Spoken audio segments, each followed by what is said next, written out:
Project చెరువు కింద నీళ్ళు తీసుకుంటే బంద్ చేసినాం, నీటి తీరువ రద్దు చేసినాం.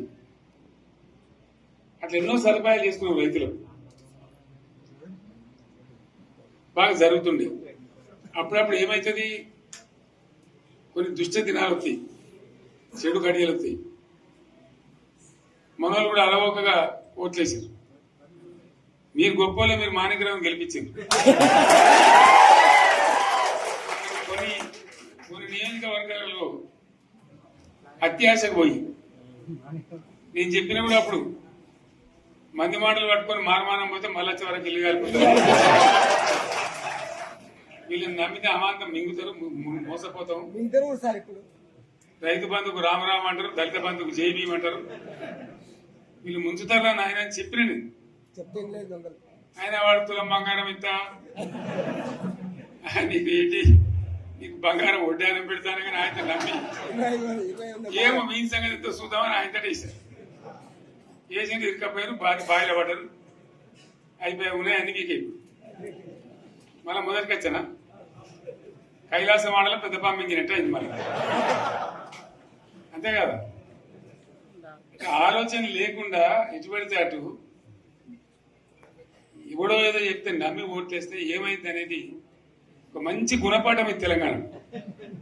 గ్యారంటీగా మంచిగా సంసారం జరుగుతుంది. జర తువ్వకొచ్చినాం, రైతులు ఇంత ముఖం తెలివైతుంది, ఇంత బాకీలు కట్టుకుంటుండ్రి. ఎంతో మంది పాపం సిటీలు వేసుకుంటారు, ఏదో వేసుకుంటారు. రైతు బంధు పైసలు పడితే ఎంత సంతోషం ఉంటుండే. ఆయన మీద గంగ గడిచిపోయింది. ఇప్పుడు వాడు ఇతడో ఏడో భగవంతుని కనుక ఇచ్చినా కూడా మోసం. ఏదో మళ్ళీ ఎలక్షన్ కోసం దానికోసం చేస్తారు తప్ప కడుపు నిండా ప్రేమ ఇచ్చేది ఇట్లే ఉంటుందా? సర్పంచ్ ఎలక్షన్ పెట్టింది సార్. మనం ఉన్నప్పుడు కరోనా వచ్చింది. కరోనా వస్తే కూడా నేను రైతు బంధు ఆపలే. కరోనా వచ్చి రాష్ట్రానికి రూపాయి ఆదాయం రాకపోయినా 4-5 మంచి స్కీములు తెచ్చి వాళ్ళకి కాపాడుకున్నాం. గౌరవంగా బతికింది రైతులు. బీమా వచ్చినండి, రైతు బీమా పెడితే ఎంతమందికి సాయం జరిగింది. గుంట భూములను కూడా మంచిగా సాయం జరిగింది, చిన్న రైతు కూడా సాయం జరిగింది. అట్లా అందరికి మనం గొర్రెల కాపలకు గొర్రెలు వేయడం కానీ, చేప పిల్లలు కానీ, అనేక రకాల అన్ని వర్గాల ప్రజలను ఎట్లా ఆదుకోని అట్లా ఆదుకున్నాం. మా తెలంగాణ కదా మేము తెచ్చుకున్నాం కష్టపడి. మా వాళ్ళందరూ పైకి రావాలి. కాంగ్రెస్ గవర్నమెంట్ ముస్లింలు ఓట్లేసుకున్నారు తప్ప ముస్లింలకు మనం చేసిందా? ఇమాం మౌజాలకు మన జీతం ఇచ్చిందా? మనం వచ్చినాకనే ఫస్ట్ టైం వాళ్ళని గుర్తించి వాళ్ళని గౌరవించుకున్నాం. ముస్లిం మైనార్టీ పిల్లలకు, మన గిరిజన పిల్లలకు, మన ఎస్సీ పిల్లలకు, మన బీసీ పిల్లలకు ఎంత మంచి రెసిడెన్షియల్ స్కూల్ పెట్టుకున్నాం. అందరినీ కూడా ముందు తీసుకుపోవాలి. ఇవాళ మన కళ్ళ ముందని నాకు బాధ కలిగేది ఏంటంటే, చిన్న వర్గాల ప్రజలు కాన్వెంట్ స్కూళ్ళలో చదివించలేరు, వాళ్ళ పిల్లలు కూడా బాగా చదవాలని చెప్పి ఎస్సీలకు, బీసీ, మన మైనార్టీ సోదరులకు గురుకుల పాఠశాలలు పెట్టారు. అద్భుతమైన చదువు చదువుకునే వాళ్ళు. ఇవాళ మొత్తం రోజు బడి పిల్లలు విషాహారము, కడుపు నొచ్చుడు, బాధపడు, పురుగులు అన్నం పెట్టుడు. పిల్లలు వెళ్ళిపోతున్నారు ఆ స్కూళ్ళ నుంచి, ఇళ్ళకి వెళ్ళిపోతున్నారు. తల్లిదండ్రులు కూడా భయపడి తీసుకుపోతున్నారు. ఏం ఘోరం ఇది నాకు అర్థం కాదు. మళ్ళీ ఇది చేసిన కూడా ఇప్పుడు మళ్ళీ అదే కాంగ్రెస్ పార్టీ. అంతేనా? మళ్ళా పాత కాంగ్రెస్ మోపైంది, మళ్ళా కరెంటు కోతలు మోపైనాయి. వెనకాలం ఇంకేం గతి అవుతుందో మార్చి చెప్పి ఏమవుతుందో. ఇంకా కరెంటు కోతలు మోపైనాయి, మంచినీళ్ళు సరికొత్తలు, అడిగే నాతులు లేడు. ఎవడన్నా గట్టిగా నిలదీసినడితే వారికి పోలీస్ స్టేషన్లో పట్టేయడం. ఇదేనా రాజ్యం? ఇట్లా ఉండదా రాజ్యం? ఎందుకు వచ్చింది ఈ పరిస్థితి చెప్తా. నాకు తెలిసి నాకేం గుర్తులేదు. నేనేమంటున్నా అంటే, ఇట్లా అనేక పనులు చేసుకున్నాం మనం. గోదావరి నుంచి నీళ్ళు తెచ్చుకున్నాం, నీళ్ళు తెచ్చుకొని మంచినీళ్ళ తర్వాత సాగునీళ్ళు ఎంబడబడ్డారు. మెదక్లో యువతల ప్రాంతం అంతా కొంత అందినాయి నీళ్ళు, పాత మెదక్ జిల్లాలో. నీటికి మిగిలిపోయినాయి మన 2 తాలూకాలు, నారాయణఖేడ్, జైరాబాద్. వాళ్ళకి నీళ్ళు రావాలి. ఎట్లా రావాలి గోదావరి నీళ్లు? సింగూరు ఓ టైంలో నిండుతుంది, ఓ టైంలో నిండదు. మరి నిండినప్పుడు ఎట్లా గోదావరి నీళ్ళు ఎద్దుకు? సరే నేను గంభీరంగా మౌనంగా చూస్తున్నా. నేను కొడితే వట్టి కొట్టు నాకు అలవాటు లేదు కదా. చూద్దాము.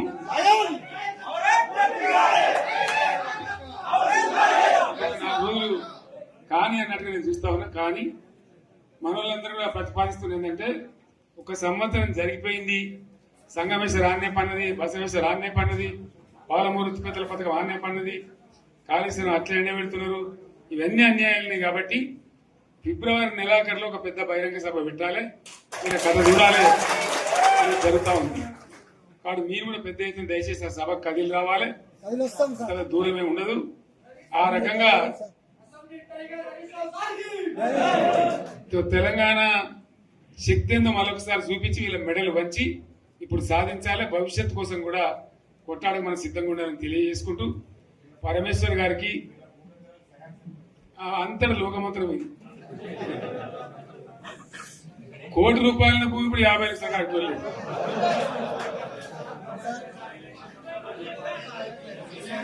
ఈ ఒక్కని బాధ ఒక ఆయన వచ్చింది మొన్న, ఒక ఆయన ఒక 10 మంది వచ్చారు హైదరాబాద్కి. అందులోకి 2 ముస్లిం సోదరులు వచ్చారు. साहब सो तबाह हो गया, इफलासी मुफलसी बच्चे क्या दबे हो गए. तुम्हारा क्या हुआ बहन, तुम्हारा क्या हुआ, तुम हैदराबाद में तुम लोग हैं. मेरा कारोबार है साहब, मेरा छोटा मोटा कारोबार है, होटल भी है, 70% गिर गया. हर कोई पूछ रहे, हर कोई केसीआर को याद कर रहे सामान. వాళ్ళు మాట్లాడుతున్నారు. ఎక్కడ ప్రతి ఒక్కరు భూముల ధరలు పోయినాయి, మన్ను పోయినాయి, మసాలా అన్ని పోయినాయి.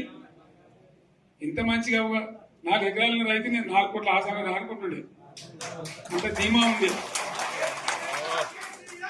ఎంత బాగుంది. హైదరాబాద్ నుంచి అడిగితే కూడా వచ్చి మనం ఇవ్వకపోతాం భూములు, డిమాండ్ పెరగానని. అంత బ్రహ్మాండంగా మారుమూల ప్రాంతంలో కూడా 40 లక్షలు 50 లక్షలు ఎకరానికి ఉండే. అటువంటిది సగానికి సగం పడిపోయి మొత్తం నాశనం చేసింది. వీళ్ళు ఇంట్లో వదిలిపెడితే ఇంకింత నాశనం అవుతుంది. కాబట్టి మనం కొట్లాడాల్సిందే. నేను ఇంకొక మాట మీకు చెప్తా, ఎలక్షన్లలో నేను మస్తుగా చూసిన 50 ఏళ్లలో పార్టీలు గెలితే ఓడతాయి. ఇంత మాయలు ఏడాది లోపలనే కాంగ్రెస్ పార్టీ దొరికితే కొడతాం రానంత గొప్పగా.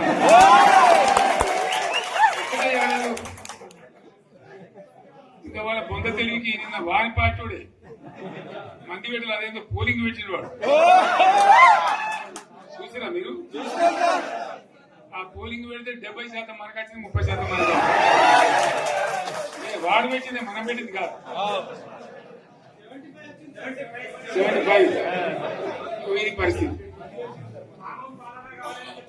అదే నేను ఏమంటున్నా అంటే, ఫామ్ హౌస్ అంటే ఏముంటది, వారి ఉంటది, మాకు ఉంటది, అలా ఉంటది. కాంగ్రెస్ వాళ్ళు అంతా మనిషి చేస్తే పారబడి తవ్వచ్చు కూడా లంగత. దీన్ని ఫామ్ హౌస్ అని మనం బదనాలు చేసి అంతే కదా. నేను ఏమంటున్నా అంటే, అన్ని మబ్బులు వీడిపోయినట్టు ప్రజలకు అన్ని తెలిసిపోతున్నాయి. మంచి ఏంది, చెడ్డ ఏంది, ఏం జరిగింది అన్ని ఇంకా ఘోరమైందని చెప్తున్నా. వీళ్ళ తెలివితక్కువతనానికి ఏమైంది, నిన్న మొన్న రిపోర్ట్ వచ్చింది. Comptroller and auditor general of India అని కాగ్ అంటారు దాన్ని. కాగ్ రిపోర్ట్ వచ్చింది. పోయిన సంవత్సరం మన గవర్నమెంట్ లో వచ్చిన ఆదాయం కంటే 13,000 కోట్ల రూపాయల ఆదాయం తగ్గిపోయింది. ఇంకా మార్చి పోయే వరకల్లా ఇంకో 3-4 కోట్ల అంటే 15,000 కోట్ల ఆదాయం పోతుంది. మన గవర్నమెంట్ ఉన్నప్పుడు ప్రతి ఏడాది 15,000 కోట్లు పెంచుకుంటూ పోయినాయి. చెప్పేసుకుంటూ పోయింది. ఏడాది 10 నుంచి 15,000 కోట్ల ఆదాయం పెరిగేది మన టైంలో. అంత జాగ్రత్తగా మనం వ్యవహారం చేస్తాం. ఇలా ఉల్టా 15,000 కోట్లు పడిపోయింది. ఇంకా వాడేమిస్తాడు, ఇంకా ఇస్తారా? ఇంకో 4-5 నెలలైతే జీతాలనే కష్టమైతుంటుంది. అందరు పెండింగ్ పెట్టి రిటైర్ అయిన దొత్తలు పైసలు మీకు చూస్తారు కదా పేపర్లలో. సో ఆ విధంగా రాష్ట్ర ఆర్థిక పరిస్థితిని కూడా దివాలా తీయించారు. వాళ్ళతోనేం కాదు, 100కు 100% ఇప్పటికే ప్రజల నిర్ణయానికి వచ్చిండ్రు. డెఫినెట్ గా రాబోయే గవర్నమెంట్ మనదే అని అనుమానం కూడా అవసరం లేదు. ఇదే కాదు, తెలంగాణకు వెన్నెముక రైతులు.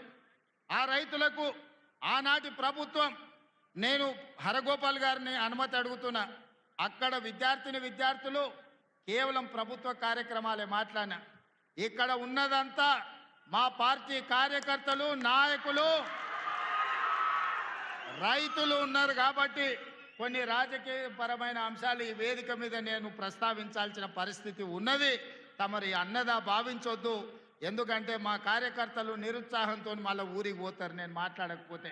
సార్ వచ్చిండు, పెద్దసారి చెప్పినట్టే మాకు చదువు చెప్తే ఏం లాభం, రాజకీయం మాట్లాడకపోతే ఎట్లా అని చెప్పి మా వాళ్ళు అనుకునే ప్రమాదం ఉంది. అందుకే కొన్ని రాజకీయపరమైన అంశాలు కూడా ఈ వేదిక మీద నుంచి ప్రస్తావించాల్సిన బాధ్యత నా మీద ఉన్నది. ఆయన ఆనాడు 70,000 కోట్లతోని 2014 జూన్ 2 నాడు మనం రాష్ట్రాన్ని వారికి అప్పచెప్తే 16,000 కోట్ల రూపాయల మిగులు బడ్జెట్తోని ధనిక రాష్ట్రంగా వారికి అప్పచెప్తే 10 ఏళ్ళు తిరిగే లోపల 7 లక్షల కోట్ల రూపాయల అప్పులు చేసి ధనిక రాష్ట్రాన్ని దివాలా రాష్ట్రంగా చేసి చివరికి రైతు బంధు పథకాన్ని కూడా ఇవ్వకుండా ఎన్నికలను అడ్డం పెట్టుకొని పారిపోతే నేను ముఖ్యమంత్రిగా బాధ్యత చేపట్టిన ఎంబడే ఆయన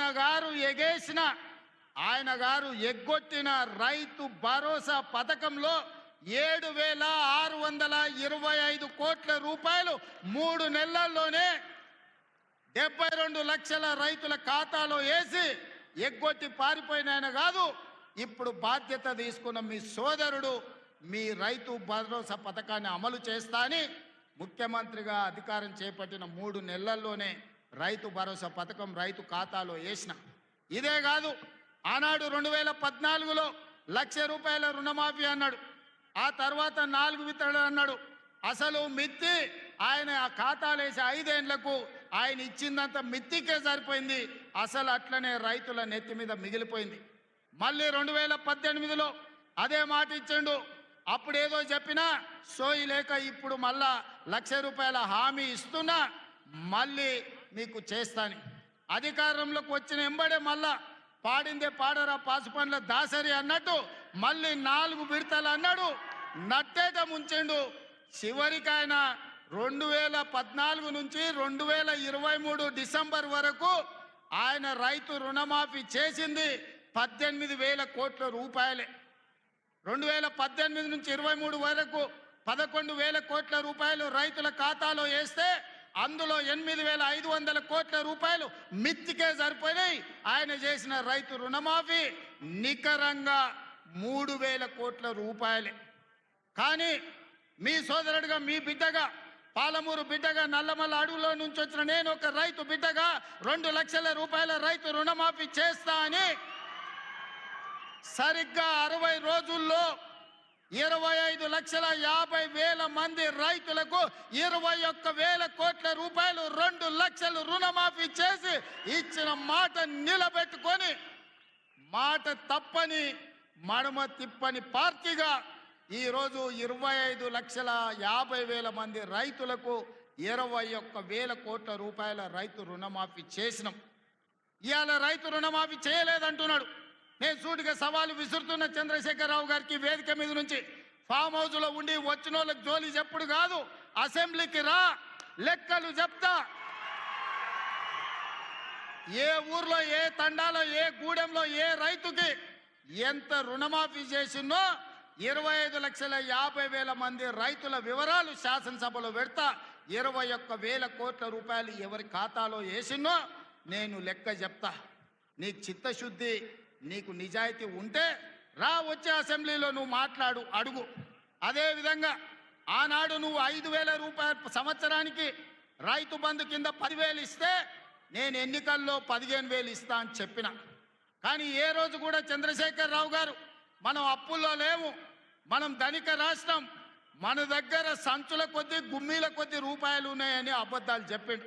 వచ్చి చూస్తే గుమ్మీలు ఖాళీలు ఉన్నాయి. గుమ్మి కింద పందికొక్కులాగా కేసీఆర్ కుటుంబం మొత్తం తిని కూసున్నది. అయినా అధైర్యపడకుండా 15,000 బదులు ఆనాడు నువ్వు ఇచ్చిన 10,000 ఎగ్గొట్టిన 10,000 కాకుండా ఇవాళ 12,000 రూపాయలు సంవత్సరానికి రైతులకు ఇవ్వాలని రైతు భరోసా కార్యక్రమాన్ని జనవరి 26 తారీఖు నాడు ప్రారంభించుకున్నాం.